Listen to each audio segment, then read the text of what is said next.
শহরে একের পর এক যুবতী মেয়েদেরকে শারীরিক নির্যাতন করার পর হত্যা করা হয়। টর্চারের নমুনা এতটাই নৃশংস ছিল যে পুলিশও রীতিমতো হতবাক হয়ে যায়। তবে যে এইসব কাজ করত সে শুধুমাত্র রাত্রে এবং যখন বৃষ্টি পড়ত তখনই করত। এই নিয়ে পুরো পুলিশ ডিপার্টমেন্টের মধ্যে তোলপাড় শুরু হয়ে যায়। কিন্তু শেষমেশ এই খুনের রহস্য আজও একটা রহস্যই থেকে যায়, যে এই কেসটি পুরো ৩৫ বছরেও সমাধান করা সম্ভব হয়নি। দক্ষিণ কোরিয়ার ছোট একটি শহর হাচিও। একটা বাচ্চা ছেলেকে ধান ক্ষেতের ভেতর চুপচাপ দাঁড়িয়ে থাকতে দেখা যায়। কিছুক্ষণ পরে ছেলেটির বাবা স্থানীয় একজন পুলিশ অফিসারকে সেখানে নিয়ে আসে। এর থেকে বোঝা যায় এখানে কিছু একটা গন্ডগোল হয়েছে। এই পুলিশ অফিসারের নাম ছিল পার্ক। সে এসে রাস্তার পাশে একটা ড্রেন চেক করতে শুরু করে। একটু পরে একটা নগ্ন মৃতদেহ তার চোখে পড়ে। সে দেখে একটা সুন্দরী মেয়ের লাশ পড়ে আছে। বোঝা যায় করার পর নৃশংসভাবে এই মেয়েটিকে হত্যা করা হয়েছে। তার হাত পা ছিল খুবই শক্ত করে বাঁধা। লাস্টের সিন্ড্রোম ও শারীরিক অবস্থা দেখে বোঝা যায় এটা হয়তো কোনো সাইকো কিলারের কাজ।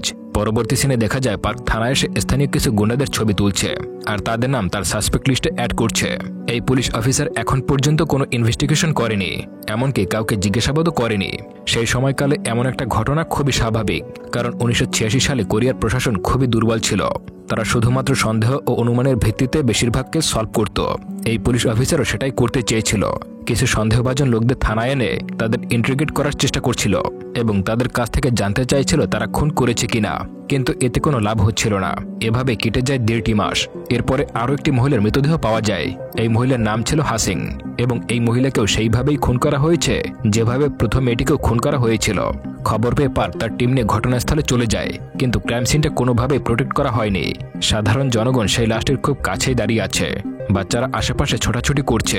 এর ফলে কিছু গুরুত্বপূর্ণ তথ্য অলরেডি নষ্ট হয়ে গেছে। পার্ক সেখানে কাদার উপরে একজনের জুতার ছাপ দেখতে পায়, তাই সেই জায়গাটিকে চিহ্নিত করে রাখে।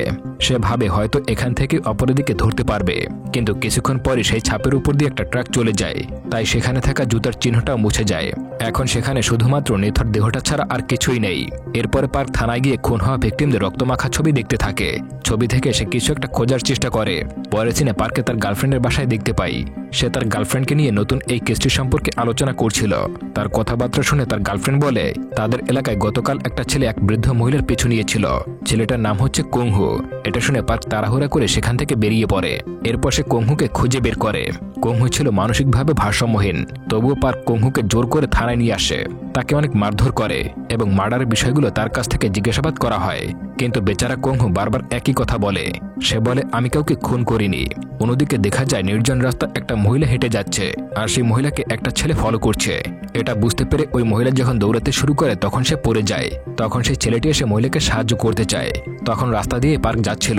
সে ভাবে হয়তো ছেলেটি মহিলাটির সঙ্গে কোনো খারাপ কাজ করতে যাচ্ছে, তাই সে ছেলেটিকে অ্যারেস্ট করে থানায় নিয়ে আসে। এরপর পার্ক জানতে পারে সে যাকে অ্যারেস্ট করেছে সে একজন পুলিশ।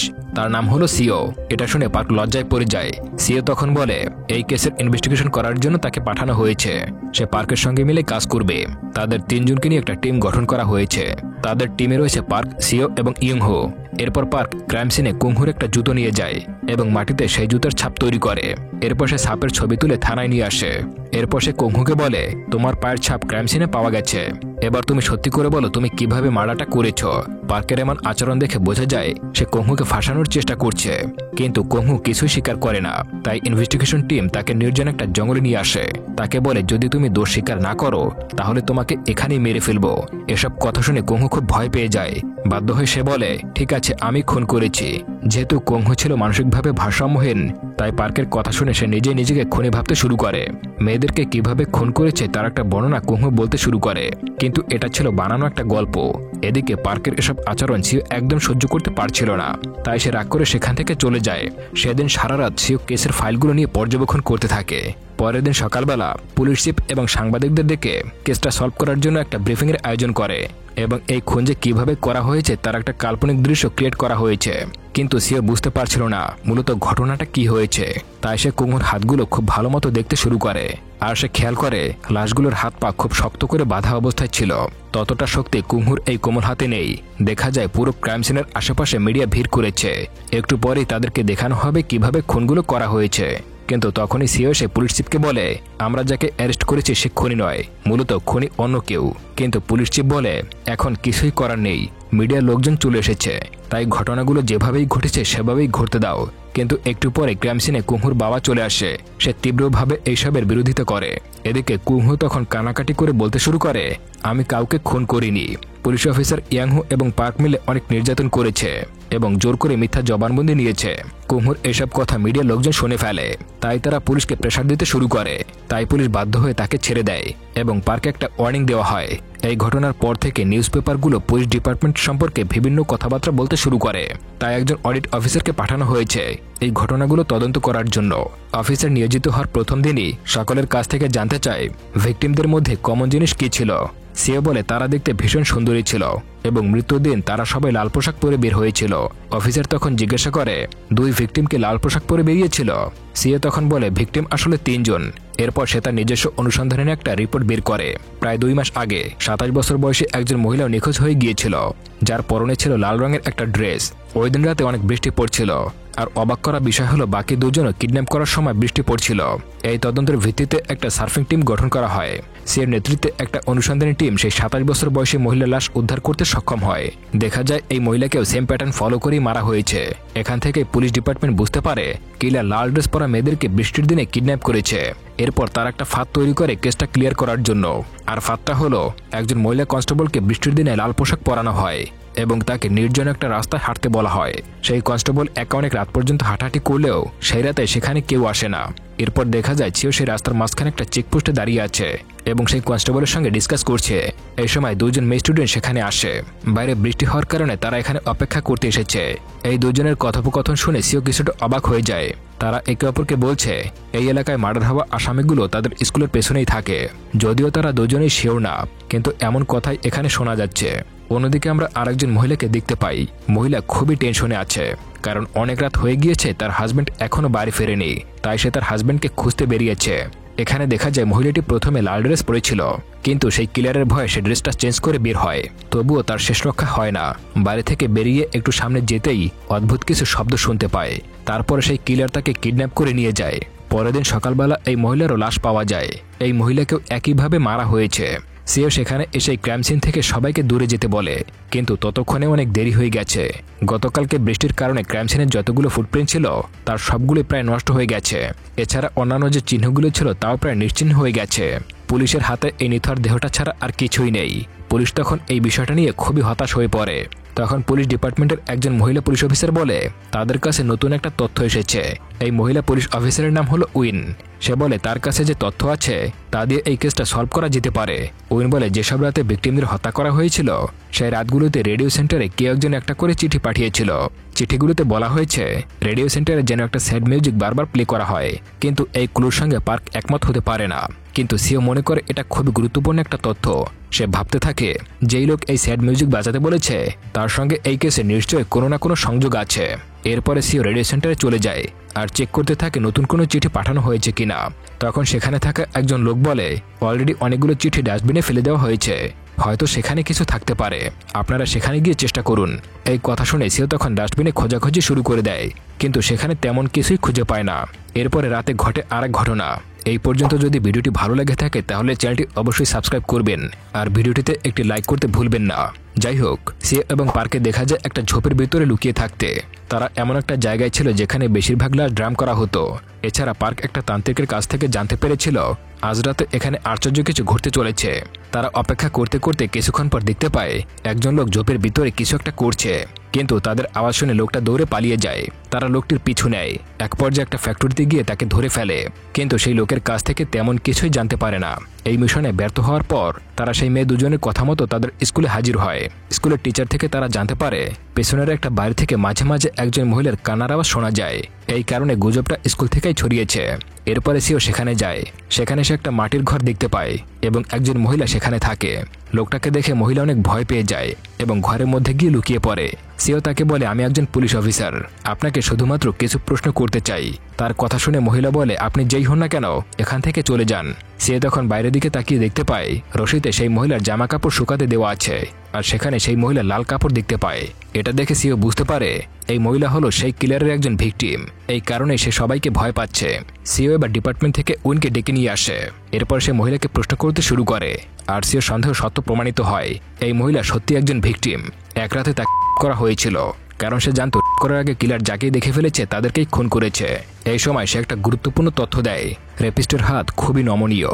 এই কথা শুনে সে দ্রুত ইনভেস্টিগেশন রুমে চলে যায় আর সেই ওয়ার্কারের হাত চেক করতে শুরু করে, যাকে টর্চার করে পার্ক সত্য বলানোর চেষ্টা করছিল। সেও দেখে ওয়ার্কারের হাত খুবই শক্ত, তাই সে বুঝে যায় এই লোকটা কিলার নয়। কিন্তু পার্ক সিওর কথা শোনে না, কারণ সে যাকেই সন্দেহ করেছে সেও তাকেই ছাড়িয়ে নিচ্ছে। এসব নিয়ে তাদের দুজনের মধ্যে কথা কাটাকাটি শুরু হয়ে যায় আর এক পর্যায়ে সেটা মারামারি পর্যন্ত চলে যায়। এর কিছুক্ষণ পরে রেডিওতে হঠাৎ করে সেই গানটা বেজে ওঠে, যেই গানটা কিলার সবসময় বাজাতে বলতো। গানটা শোনার পর তারা লড়াই থামিয়ে দেয়। তখন বাইরের দিকে তাকিয়ে দেখতে পায় খুব বৃষ্টি হচ্ছে। তখন তারা বুঝতে পারে আজকেও হয়তো কোনো খুন হতে যাচ্ছে। এরপর তারা তাড়াহুড়ো শুরু করে দেয় যেন এই খুনটা আটকাতে পারে। পুলিশ পুরো গ্রামে ইমার্জেন্সি অবস্থা জারি করে, কিন্তু তবুও কিলারকে থামানো সম্ভব হয় না। পরের দিন সকালে আরও একটি লাশ পাওয়া যায়। ফরেনসিক থেকে জানা যায় এই মেয়েটির মৃত্যু হয়েছে গত রাত 7:30 থেকে 8টার মধ্যে। এই সময় পার্ক এবং সিও মারামারিতে ব্যস্ত ছিল। ফরেনসিক ডাক্তার মেয়েটির গোপনাঙ্গ থেকে অনেকগুলো মাংসপিণ্ডের স্যাম্পল কালেক্ট করেছে, আর এটা থেকেই বোঝা যায় রেপিস্ট কতটা নির্মমভাবে ভিকটিমদেরকে রেপ করত। এই ঘটনায় সবাই খুবই ভেঙে পড়ে, তবে পার্ক সবথেকে বেশি কষ্ট পায়, কারণ সে এতদিন না বুঝেই স্যাম্পল লিস্ট তৈরি করেছিল, যাতে অনেক সময় তার নষ্ট হয়ে গেছে। আর এই সময়ের মধ্যে কিলার অনেকগুলো মার্ডার করে ফেলেছে। অন্যদিকে ওয়েন জানায় রেডিও স্টেশনে যে লোকটা গান প্লে করতে বলতো সে তার ঠিকানা বের করে ফেলেছে। ঠিকানা পাওয়ার পর পার্ক এবং সিও সেখানে দ্রুত পৌঁছে যায় আর সেখান থেকে ইয়ন নামের একজন লোককে আটক করে। সিও ইয়ংয়ের হাত চেক করে আর দেখতে পায় তার হাতটা খুবই নমনীয়, যেমনটা সেই ভিকটিম মহিলা বলছিল। সিও তাকে প্রশ্ন করে, তুমি কবে থেকে এই ফ্যাক্টরিতে জয়েন করেছ? ইয়ন বলে, সেপ্টেম্বর থেকে। অবাক করা বিষয় হলো এই মাস থেকেই খুনগুলো শুরু হয়েছিল। এরপরে ইয়ন স্বীকার করে সে রেডিও স্টেশনে ওই চিঠিগুলো পাঠিয়েছিল, কারণ বৃষ্টির সময় সে এই গানগুলো খুবই পছন্দ করত। কিন্তু সে জানতো না সেই একই রাতে একের পর এক এরকমের ঘটনা ঘটে যাচ্ছে। তখন সিও তাকে প্রশ্ন করে, গত রাতে তুমি যদি এই প্রোগ্রামটি শুনে থাকো তাহলে আমাকে বলো শেষ গানটি কি ছিল? ইয়ং তখন বলে, আমার ঠিক মনে পড়ছে না।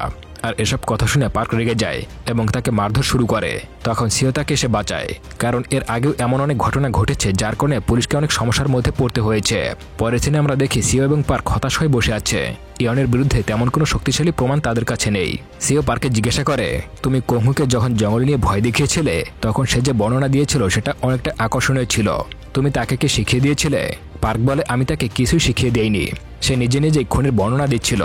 তখন সিও এবং পার্ক কোংহুর দেওয়া সে স্টেটমেন্ট আবার শুনতে শুরু করে। কোংহু যেভাবে বিবরণ দিচ্ছিল তাতে মনে হচ্ছিল কিলার তার সামনে বসে খুনগুলো করেছে আর সে পুরো খুনটা হতে দেখেছে, কারণ কোংহু একজন তৃতীয় পক্ষের মতো সবকিছুই ব্যাখ্যা করছিল। এবার তারা রেকর্ডিংটা শুনে কোংহুকে সন্দেহ করে, তাই তারা দেরি না করে কোংহুর বাড়িতে চলে যায়। তবে এবার কোংহু তাদেরকে দেখে পালাতে শুরু করে, কিন্তু পার্ক তাকে ধরে ফেলে। জিজ্ঞাসাবাদ করার পর কোংহু স্বীকার করে এক রাতে সে ওই কিলারকে খুন করতে দেখেছিল। সে আরও কিছু বলতে যাবে এমন সময় তার বাবা লোকজন নিয়ে এসে তাদের উপরে হামলা করে, আর এই সুযোগে কোংহু দৌড়ে গিয়ে রেললাইনের উপরে উঠে পড়ে। তাকে দেখে মনে হচ্ছিল সে সুইসাইড করতে যাচ্ছে, আর এমনটাই ঘটেছে। সেই সময় একটা ট্রেন এসে কোংহুকে চাপা দিয়ে দেয়। তখন সিও তাকে বাঁচানোর অনেক চেষ্টা করছিল, কিন্তু ততক্ষণে অনেক দেরি হয়ে গিয়েছিল। এদিকে কোনো সাক্ষী প্রমাণ না থাকায় পুলিশ ইয়নকে ছেড়ে দেয়। এদিকে ফরেনসিক থেকে আরও একটা তথ্য পাওয়া যায়। ফরেনসিক ডাক্তার সিওকে বলে, এক ভিকটিমের শরীর থেকে কিলারের সামান্য সিমেন্ট পাওয়া গেছে। এটা ডিএনএ টেস্ট করলে কিলারকে খুঁজে পাওয়া সহজ হবে, কিন্তু এই টেস্ট করতে অনেকদিন সময় লাগবে। এরপরে পুলিশ ডিপার্টমেন্ট অপেক্ষা করতে শুরু করে। পার্ক এই কাজের ফাঁকে তার গার্লফ্রেন্ডের সঙ্গে সময় কাটায়, কিন্তু সিও ইয়নের উপরে নজর রাখে, কারণ সে ইয়নকে খুনি হিসেবে ধরে নিয়েছে। কিছুদিন পরে এক রাতে সিও দেখতে পায় ইয়ন বাসে করে কোথাও যাচ্ছে, কিন্তু দুর্ভাগ্যবশত সিওর গাড়িটা নষ্ট হয়ে যায়, তাই সে ইয়নের পিছু করতে পারে না। কিন্তু সে ডিপার্টমেন্টের সিনিয়রদেরকে বলতে থাকে আজকে রাতেও একটা খুন হতে পারে, তাদের ইয়নকে আটকানো উচিত। কিন্তু সিনিয়র অফিসাররা এই রিস্ক নিতে চায় না, কারণ ইয়নের বিরুদ্ধে তেমন কোনো প্রমাণ ছিল না। পরের দৃশ্যে দেখা যায় পার্কের গার্লফ্রেন্ড একা একা রাতে বাড়ি ফিরছিল। কিলার এবার তাকে টার্গেট করে, কিন্তু তখনই অন্য একটা মেয়ে সেই রাস্তা দিয়ে যায়। কিলার এবার দুজনের দিকেই তাকায়। সে ভাবতে থাকে দুজনের মধ্যে কাকে সে টার্গেট করবে। এক পর্যায়ে সে অন্য মেয়েটিকে কিডন্যাপ করে নিয়ে যায়। পরের দিন সকালে সেই মেয়েটিরও লাশ পাওয়া যায়। সিও যখন ঘটনাস্থলে যায় সেই মেয়েটির কোমরে একটা ব্যান্ডেজ দেখতে পায়। এই ব্যান্ডেজ দেখে সিও বুঝতে পারে এই মেয়েটা তার পরিচিত, কারণ কিছুদিন আগেই এই মেয়েটার ক্ষততে ব্যান্ডেজ লাগিয়ে দিয়েছিল, আর এই মেয়েটা ছিল সেই স্টুডেন্ট দুজনের মধ্যে একজন। এসব ঘটনার পর সিও অনেক কষ্ট পায়, তাই সেখানে আর এক মুহূর্ত দেরি না করে সোজা ইয়নের কাছে চলে যায় আর তাকে অ্যাটাক করে। ইয়নকে মারতে মারতে বলে, তোকে আজ নিজের হাতেই শাস্তি দেব, আমার কাছে কোনো প্রমাণের প্রয়োজন নেই। ইয়ন তখন রেগে গিয়ে বলতে থাকে, হ্যাঁ আমি খুনগুলো করেছি, তুই কি করবি? সিও তখন তার বন্দুক বের করে। তখন সেখানে পার্ক চলে আসে। সে সিওকে থামিয়ে বলে, ডিএনএ রিপোর্ট চলে এসেছে। রিপোর্ট দেখে সিও অবাক হয়ে যায়, কারণ এই রিপোর্ট ইয়নের সঙ্গে ম্যাচ করেনি। কিন্তু সিও নিশ্চিত ছিল এই সব কিছুর পেছনে ইয়নই দায়ী, আর এই কথা সে পার্কে বলে। তখন পার্ক খুব ভালো করে ইয়নকে অবজার্ভ করতে শুরু করে। কিন্তু আশ্চর্যের বিষয় হলো এই প্রথমবার পার্ক তার চোখ পড়তে পারছে না। পার্ক নিজে হতবাক হয়ে যায়। এরপর ইয়ন সেখান থেকে চলে যায়। এভাবে বেশ কিছু বছর পার হয়ে যায়। এখন 2003 সাল। পার্ক পুলিশের চাকরি থেকে অবসর নিয়েছে আর একটা বিজনেস শুরু করেছে। কাজের কারণে সে একদিন ওই ফসলের মাঠের পাশ দিয়ে যাচ্ছিল যেখানে সে প্রথম লাশটি পেয়েছিল। সে সেখানে এসে দাঁড়ায় আর টানেলের পাইপের দিকে অবাক দৃষ্টিতে তাকিয়ে থাকে আর স্মৃতিগুলো মনে করতে থাকে। তখন সেখানে ছোট্ট একটা বাচ্চা মেয়ে চলে আসে। সে পার্কে বলে, তুমি এখানে কি করছো? পার্ক বলে, এমনি। এই কথা শুনে বাচ্চা মেয়েটি বলে, খুবই অবাক করা বিষয়, কিছুদিন আগে আরো একজন লোক এখানে এসে উকি দিচ্ছিল আর সেই লোকটি বলেছিল আমি কিছু বছর আগে এখানে একটা কাজ করেছিলাম। এই কথা শুনে পার্ক মেয়েটিকে জিজ্ঞাসা করে সেই লোকটা দেখতে কেমন ছিল। মেয়েটি বলে লোকটি খুবই সাধারণ ছিল। কথাবার্তা শুনে পার্ক স্তব্ধ হয়ে যায়। আসলে সেই লোকটি ছিল কিলার, যে তার অতীতে করা পাপগুলো স্মৃতিচরণ করতে এসেছিল। এরপর দেখা যায় পার্ক স্ক্রিনের দিকে একভাবে তাকিয়ে আছে, মানে সে সেই খনিকে দেখছে। আর মেয়েটি বলেছিল সেই খনি ছিল একদম সাদামাটা লোক। আর পার্কের দৃষ্টি থেকে বোঝা যায় সে আমাদেরকেই দেখছে, আপনাকে দেখছে, আমাকে দেখছে। হয়তো আমাদের মধ্যে সেরকমের একটা পশুত্ব লুকিয়ে আছে। ডিরেক্টর হয়তো এটাই বোঝানোর চেষ্টা করেছে। আর এরকমের একটা অসমাপ্ত এন্ডিংয়ের মধ্য দিয়ে এই মুভিটা শেষ হয়ে যায়। তো বন্ধুরা, কেমন লাগলো এই মুভিটি কমেন্ট করে অবশ্যই জানাবেন। আর কোন ধরনের ভিডিও দেখতে চান তাও কমেন্ট করে জানাবেন। এতক্ষণ ধৈর্য সহকারে দেখার জন্য অসংখ্য ধন্যবাদ।